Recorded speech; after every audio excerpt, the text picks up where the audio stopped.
Small Business Week. Ma'am, sa tagal na namin tinusundan, following your products, most of your endorsers are artists. This time, parang you're diverting na to content creator like ma'am. Why, and what's the reason behind this? Napansin ko po kasi sa kanya, nung last time talaga na pumunta siya dito, to be honest, I did not pay her anything. Natuwa lang talaga ako kasi addict din kaming dalawa sa bag. Parang ganon. So parang ganon nag-start lang. Kasi ako po yung type ng tao, napansin niyo, hindi talaga ako namimilit na gamitin niyo yung produkto ko. Kaya talagang bago muna nila i-endorse, gusto ko na gamitin mo kasi mas totoo eh.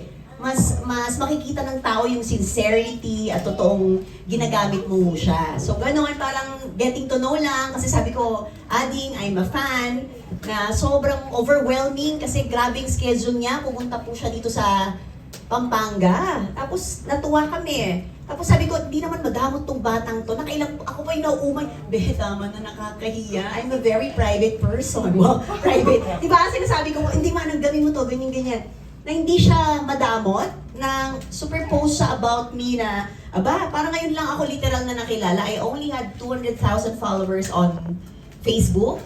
Nadagdagan ako ng 15,000 agad. Yes, very effective siya na endorser for me talaga. So, mismo nagsabi, Manang, even my cousins are using the Zero, ay the June, gumaganon sila yung mga binigay mo mga sabon-sabon nga eh. Yan na lang yung gagamitin ko. Sabi ko, sige, when you get back. Ayan, tapos nagkatotoo na nga. Pero nauna talaga kaming naging friends online. Yun. Follow up po kay Ma'am Geraldine. Ma'am Geraldine, how come you are not just endorsing but using the products of Beauty Derm? Because kasi noon, what do you call this one? I really had I really had a very not a very nice skin, diba?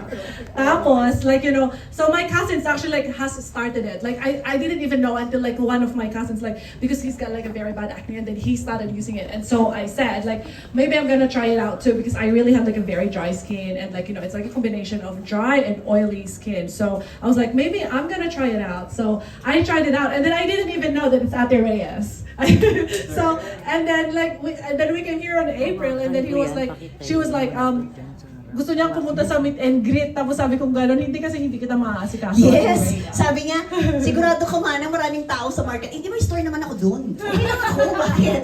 Sabi niya sa mga staff, sigurado ba? Hindi ka naman nag-a-attend ng mga fan meet. Hindi nga, gusto ko nga. Gusto kong makilala si Ading. Sabi niya, no, I'll go there. Promise? Ganon. Tapos pumunta siya. 8 a.m. Katutulog ko pa lang noon.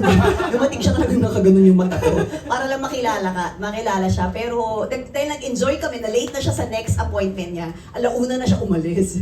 Diba? Ganon na agad yung bonding namin ni Ading ko. And then, sabi nga namin, dami nagko-comment sa skin niya. Mas maganda yung skin niya pag walang makeup. Sobrang dewy.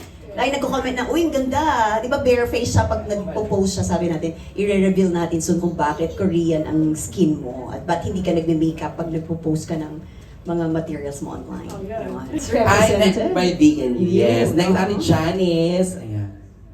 Hi, congratulations, Ma'am Ray, for having a new endorser. Oo.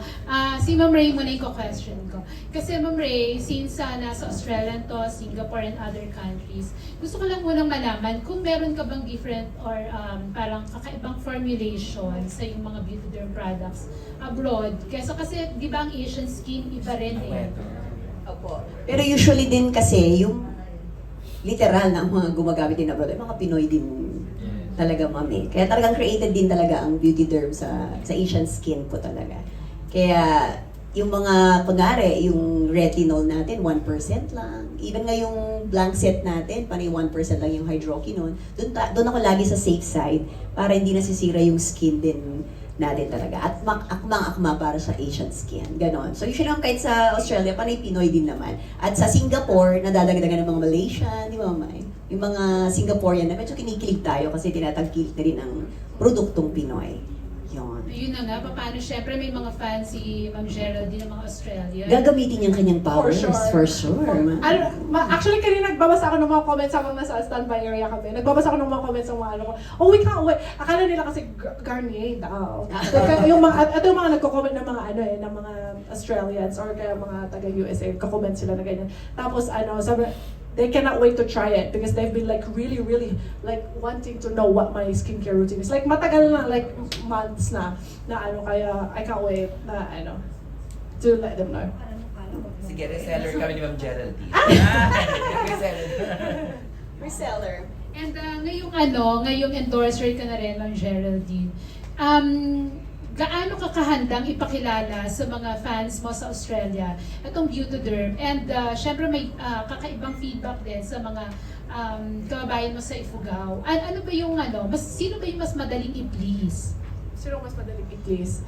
I actually don't know kung sino kasi basing sa sa knowledge ko, sa audience ko, they're very supportive kasi there's like not very much negative feedback ba. For example, I would do something like I would do a product there. I think talagang they support kasi like so I don't know sino ang na-please na mas madali.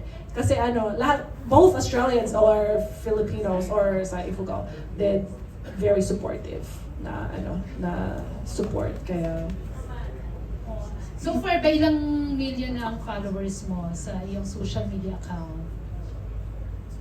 hindi ko pa alam. I think on Facebook, do we have 2.9. 2.9 2.9 on Facebook, I Oh, think. 2.9. 2.5 Oh. on Instagram. Yeah. Oh yeah. And then ang views niya, millions. I know. Per Na-touch talaga ako kasi magmula nung pag-uwi namin nung April, ang dami like millions. Like 2 days ago we had like what 25 million ang videos, ang isang video namin ni Jet na dalawa. Sabi ko, wow, amazing ang support ng mga Filipinos. Like I know, kasi makikita mo yung insights kung where was it viewed the most. And then I can see that it's mainly sa Philippines ang Facebook. Pati sa Instagram, it's still international. Pero pa din doon, like ang views pa din doon is like kakaiba. Ibang-iba talaga. Kaya hindi ko alam kung anong nangyayari kasi like ng post ko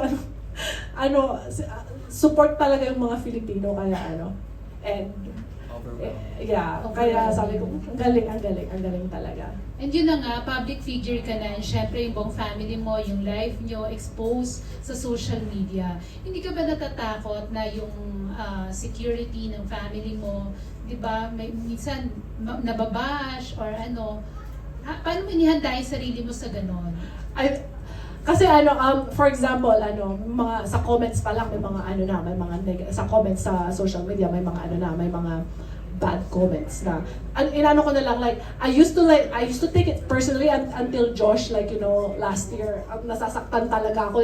Alam mo yung na-demonetize ako na what do you call this one to post. Pero Josh was like, they don't even know you personally. Like they don't even know if what you're posting is real or not. Like if it's just relatable. It's not even our marriage. It's just like lang pinoportray lang namin yung kung anong nangyayari ba, yung mga like stereotype. Hindi pangalan niya? Hindi yung totoo kaya kapag ikaw yung sabi niya like if I take it personally, then ako talaga yung matatalo.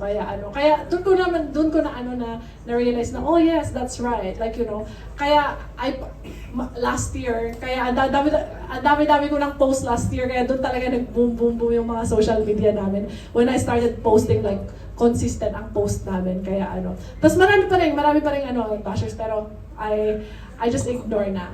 Tapos like, the security, of course, I worry it so much. Kaya sometimes we inject these guys, pero nakikita pa din kami. Tapos, Tapos, I'm always with my family. Like, every time we go here sa Philippines, I would always be, I know, they're my security. Diba yan? So, I'm fine with that. Pero yung husband mo, very supportive of your, parang booming career na. Oo, like, siya, like, very, very happy siya sa mga nangyayari. Actually, siya yung unang nag-person ng content creator namin na siya yung mag-isip talaga. Hindi ko pa alam mag-edit nun eh. Pero nakakatawa kasi siya yung nag-person sa akin, pero hindi naman siya yung na ngayon, hindi ka siya nag-edit. Can you help me, Josh? Sabi ko, I don't know how to edit. I'm going to teach you. Oh, no, thanks. Ano lang, tapos ngayon yung mga yung mga videos, ako na lang yung gumagawa. Siya yung nang una nito, siya yung mastermind ng una. Tapos ngayon, like, I'm the one who's doing it na. Kaya sabi ko, well done, Josh. Tapos na siya sa toy reviews. Totoo. Doon kami galing mo naman, Darla. Doon kami nag-start sa toy reviews with Nemo. Nemo was 2.5 years old when we started it. Making kids videos online. And then, nasundan ng TikTok na you are married to a Filipina. And then, nasundan ng general marriage na tapos family, doon na nag-boom yung namin. Yung followers. Pero happy naman kasi we have the right audience na gusto namin and hindi lang we're very contented kung ano ang meron namin yan. Pero ngayong sumisikat ka na, at what if may kumuha sa'yo bilang TV host ng isang mom show? Kasi syempre, madaldal ka rin eh. Di ba? Darla? Oo. So, okay ba sa'yo? Are you ready for it? And okay din ba sa husband mo kung sakaling magiging celebrity ka na talaga? Oh my God! Based na dito. I know, right? Tara, move na tayo dito. Of course, I'm okay with it. Pero feeling ko hindi pa ako confident na magsalita kasi joke lang lahat. Pero if somebody offers it, then I would say yes, because that's like that's my dream of yun yung dream ko talaga. Pero we'll see what will happen. Pero si Josh would very supportive talaga siya. For example, like on June, I have a paid partnership with an Australian brand that they're gonna send me to Bali, and Josh is not going, so he can look after the kids. So he's very supportive talaga na I'd be going there on my own without them para to do some work. Kaya very happy kasi very supportive si Josh. Eh kung si Jet ang kuning artista, papayag ba kayo Uy, babalik magkasama? ang Going Bulilit, di ba? Ay, totoo? Oo. Oh. Napapa-audition na sila. True. Darla. Jet, nasaan ka? Can you say yes? Gusto niya bumalik, di ba, dun sa isang video, yung parang, Ano? nasabi ng Mama, I'll live in the Philippines. Because we have many family in the Philippines. Ayun ang gusto, yun Nasa hotel kayo, Yun, diba? yun yung pinaka gusto niya talaga, yung care ng ng lahat-lahat. Kaya nandun. Pero if somebody asks, of course, Josh and I will have to talk first, on what's gonna happen. Hindi lang ako nag-decide kasi hindi pwede. Kaya pero I think, we would still have to talk about it. Because for me, I can't even say yes. Kasi in behalf of Jen is only 4 years old. But I know Josh only wants he told me before na I think he wants to wait until Jen can decide for herself. What if one day she's gonna grow up, what if she's 8 years old already, and then ayaw ko naman na may regret na ayaw pala niya na ganyan kaya. And she wants to become a beauty queen. Ay, We were ayun, with gusto Ate niya eh. Tia yesterday at Ayun, sabi ko gusto nga, niya. ang daya, yung maganda lang yung gusto niya. Pinupuntahan niya talaga si Tia. Nag-model silang dalawa. Tapos sinabi po niya na gusto niya maging beauty queen. Kaya pala ayaw lumapit sa atin ni Oo Jen. nga, alam mo na. Beauty queen ang gusto niya, anak siya. Last question na lang, Ma'am Geraldine. Kasi kanina na-mention mo, may mga artista na nagla-like ng mga post mo. Kanino ka pinakakinilig sa lahat ng mga... Oh my gosh! Si Dominique! Dominique! Roque! Oh, ayaw ni Bea.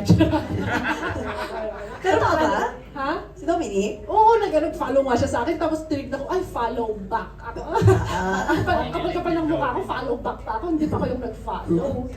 So friends na kayo ngayon. Oo. Eh si Bea nag-follow din ba sa'yo? Hindi. Ikaw hindi ka nag-follow sa Tapos kanya. nakilig naman ako kina yung mga yung kina Casey Concepcion, yung gano'n. Nag-follow din sa'yo. Oo, message din siya. Kay Gerald na po, di ka kinikilig. Nagpa-follow siya sa'yo. Ay, totoo? Oo, nakikita ko. Totoo? Totoo. Nagko-comment nga siya sa'yo. Totoo? Oo. Ano, asa na yung phone ko? Kilala mo raw ba yung mga artista dito? Ah? Kilala mo raw ba yung mga artista dito? Marami akong kilala na artista dito kasi when I was young, I was like watching all of the soap operas. Teleserye. Yung mga teleserye at night. Kaya yung mga yung mga sina Jericho Rosales pa noon. I know, and then I follow them on Instagram kasi. That's why I'm still like updated sa Sino mga chika. pinaka-favorite mong celebrity? Sino ba? Nag-isip tuloy ako. Marami ako. Dati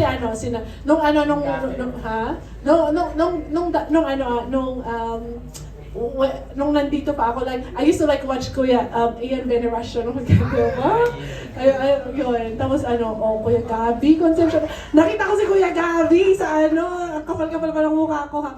Pumunta kami sa Isabela, tapos nandun siya sa bus, naka-mask siya na gano'n, tapos hindi ko alam kung kilala niya kami. Pero pero nag-picture kaming dalawa kasi I think nanonood siya kay Jet. Pero naka-disguise din siya, tapos nakikipag-usap siya kay Jet, like, hi, gano'n lang siya. Tapos sabi ko, sino ba ito? Hi kay Jet, sabi ko gano'n. Tapos tinignan ko yung mukha niya, tapos nakita ko yung mata niya, Kuya Gabi, hi! Pero nanonood ako sa kanya dati pa. Ano lang, nung nag-follow back ka kay Dominic, nagkaroon kayo ng conversation, hindi naman. Hindi ko chinek yung message kung nag-message ba siya, pero alam ko nag-like siya. Naglalagay. Kinikilig siya. Kilig ang ading ko. Sige, okay na. Thank you so much.